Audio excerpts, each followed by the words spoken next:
Capítulo 1. Introdução ao estudo da física. Medições e erros.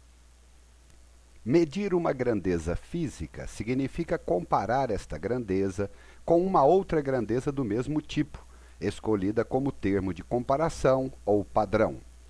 Do ponto de vista de teoria de erros, costuma-se idealizar que toda grandeza física possui um valor bem definido, ou exato, chamado de valor verdadeiro. Quando se repete várias vezes a medição de uma grandeza, na maioria das vezes, os sucessivos resultados não coincidem. Os novos valores da grandeza podem diferir muito pouco do valor inicial, mas dificilmente se consegue uma série de valores idênticos. Este fato reflete a impossibilidade de se conhecer o valor verdadeiro da grandeza. As causas destas flutuações são erros de medição. Os erros podem classificar-se em dois grupos: erros sistemáticos e erros estatísticos. Os erros sistemáticos são aqueles que ocorrem para causar um aumento ou uma diminuição nas medidas, não possuindo um caráter aleatório. Exemplos: erro instrumental, gerado, por exemplo, pela má calibração do instrumento de medida. Erro ambiental, decorrente da interferência do ambiente através de fatores como, por exemplo, temperatura, pressão, umidade, campo magnético terrestre, sobre a experiência. Erro observacional, decorrente de procedimento inadequado do observador, como, por exemplo, o erro de paralaxe, quando se mede uma grandeza através de um instrumento de ponteiro. Erro teórico, decorrente, em uma medida indireta, do uso de fórmulas teóricas aproximadas ou de valores aproximados de constantes físicas nas mesmas. Erros estatísticos são aqueles que produzem os desvios aleatórios que se observam em uma série de medidas. Os erros estatísticos podem ser de naturezas diversas. Alguns erros estatísticos podem ser reduzidos ou praticamente eliminados. Como exemplo, podemos reduzir as flutuações nas medidas de massas fornecidas por uma balança colocando-a em uma mesa à prova de vibrações. Podemos também reduzir as flutuações nas medidas fornecidas por um instrumento eletrônico, minimizando o ruído gerado por sinais eletromagnéticos externos ao circuito do mesmo, através de uma blindagem apropriada. Tendo-se em conta a impossibilidade de se conhecer o valor exato de uma grandeza física, estamos diante da seguinte questão: que valor se deve adotar para tal grandeza? Admitindo-se que os erros sistemáticos tenham sido eliminados e os erros estatísticos tenham sido minimizados, devemos efetuar a medição várias vezes, esperando-se que, quanto maior o número de medidas obtidas, mais próximo estaremos do valor verdadeiro da grandeza. Fazendo muitas medidas, podemos detectar também algumas delas que diferem muito das demais. Estas devem ser descartadas. Além disto, se possível, a medição deve ser efetuada por pessoas distintas, usando-se o mesmo critério, logicamente, para minimizar ainda mais os erros de repetição comuns quando um único indivíduo opera a medição. Valor mais provável, x barra. Consideremos as medidas sucessivas diferentes, x1, x2, etc., até xn, que são obtidas para uma grandeza física, e o valor médio, a média aritmética, que é a soma de todos os valores dividido pelo número de valores destas medidas.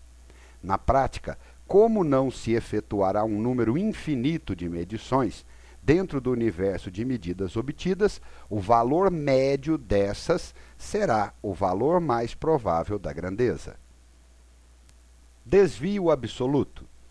A dispersão do conjunto de medidas em relação ao valor mais provável pode ser quantificada procedendo-se da seguinte forma: calculam-se os erros absolutos, também chamados desvios absolutos ou incertezas absolutas, de cada uma das medidas, definidas pelas diferenças entre estas medidas e o valor mais provável da grandeza. Teremos tantos desvios quantas medidas possuirmos, ou seja, o que estamos fazendo é determinar o quanto cada medida, x1, x2, etc., até xn, é diferente da média, o valor mais provável. Desvio absoluto médio, ΔX barra. Devemos agora obter o desvio absoluto médio, definido pela média aritmética dos desvios absolutos calculados para cada medida. Observe que os desvios absolutos são somados em módulo, ou seja, sem sinal. O desvio absoluto médio é um valor positivo expresso na mesma unidade da grandeza que se refere. Resultado final. O conhecimento do valor mais provável de uma grandeza e do desvio absoluto médio nos traz a informação de que o valor verdadeiro da grandeza, com base no conjunto de medidas obtido, está situado no intervalo entre menos e mais, que é igual a x barra mais ou menos ΔX barra. Exemplo prático. Considere as 6 medidas mostradas a seguir, obtidas para a massa de um corpo expressa em gramas. O valor mais provável da massa do corpo será a média aritmética dos 6 valores apresentados. Somamos todos e dividimos por 6. O resultado do valor mais provável é 13,621 gramas, neste exemplo. Agora calculamos cada desvio absoluto, como a diferença entre o valor mais provável e cada medida, reescrevendo a tabela fornecida. A última linha da tabela mostra todos os desvios absolutos.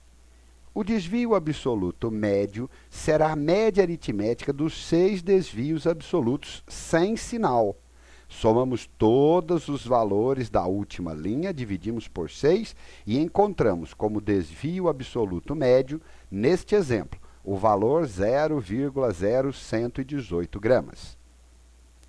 A incerteza no valor mais provável da medida se manifesta a partir da segunda casa decimal, a casa dos centésimos, pois nos valores medidos na tabela inicial, somente temos algarismos até a segunda casa decimal. Portanto, é inútil manter, tanto no erro médio como no valor mais provável, algarismos que estão situados além da casa dos centésimos. O valor final para a massa do corpo será escrito como 13,62 mais ou menos 0,01 gramas. Qual o significado deste resultado? Estamos dizendo que a massa do corpo em questão é certamente um número entre 13,62 menos 0,01, que corresponde a 13,61 gramas, e 13,62 mais 0,01, que corresponde a 13,63 gramas. Ou seja, a massa do corpo está entre 13,61 e 13,63 gramas. Todas as vezes que utilizarmos a teoria dos erros para a determinação de um valor medido experimentalmente, não encontraremos um valor absoluto, e sim um intervalo aceitável de valores que poderemos utilizar. Potências de 10. Multiplicar um número inteiro por uma potência de 10 positiva e inteira equivale a mover a vírgula decimal para a direita de um número de casas decimais igual ao valor da potência de 10. Observe as relações seguintes. Também poderíamos trabalhar com potências de 10 negativas, também inteiras, o que significaria trabalhar com divisões por potências de 10 positivas, movendo a vírgula decimal para a esquerda. Observe agora estas novas relações para a divisão. Quando forem necessárias operações com números em notação de potência de 10, utilizaremos as relações para operações com potências de mesma base. No primeiro exemplo, multiplicamos potências de mesma base. Conservamos a base, somamos os expoentes. No segundo exemplo, dividimos potências de mesma base. Então, conservamos a base e subtraímos os expoentes.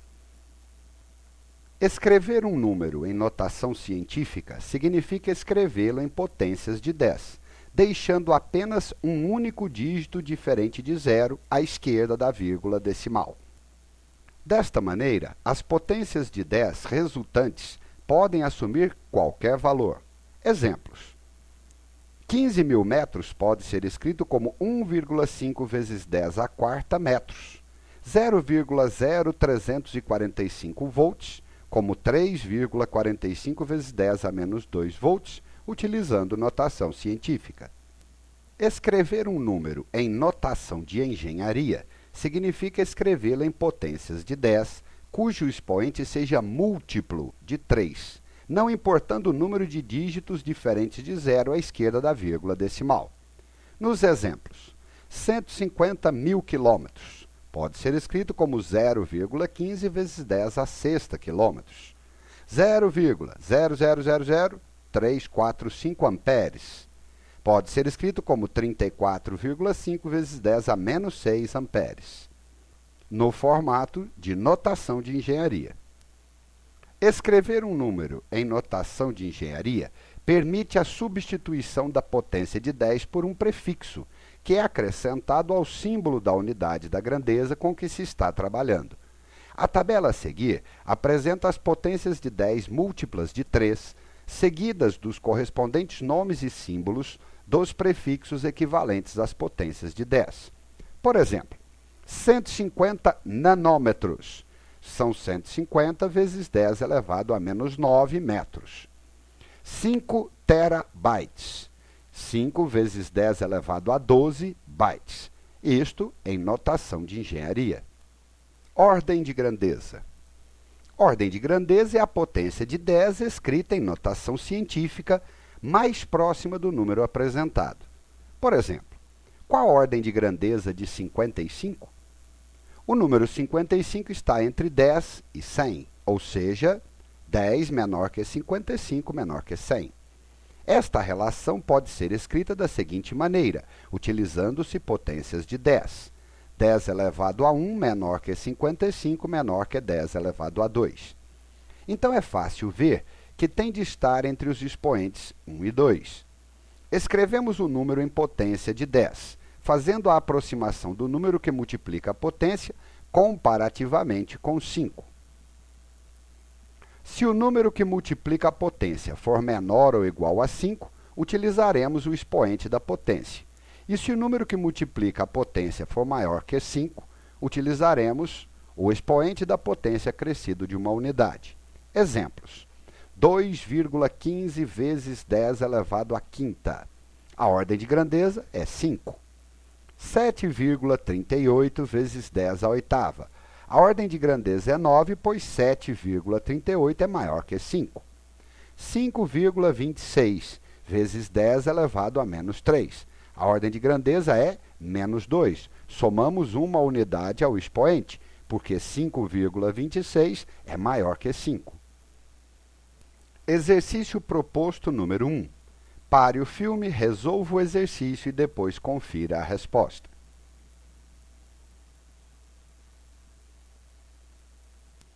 Exercício proposto número 2. Pare o filme, resolva o exercício e depois confira a resposta.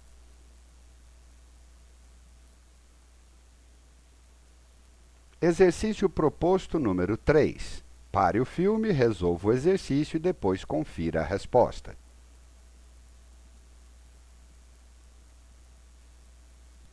Exercício proposto número 4. Pare o filme, resolva o exercício e depois confira a resposta. Pois bem, pessoal, encerramos a primeira parte da introdução ao estudo da física, o capítulo 1 de medições e erros. Um abraço.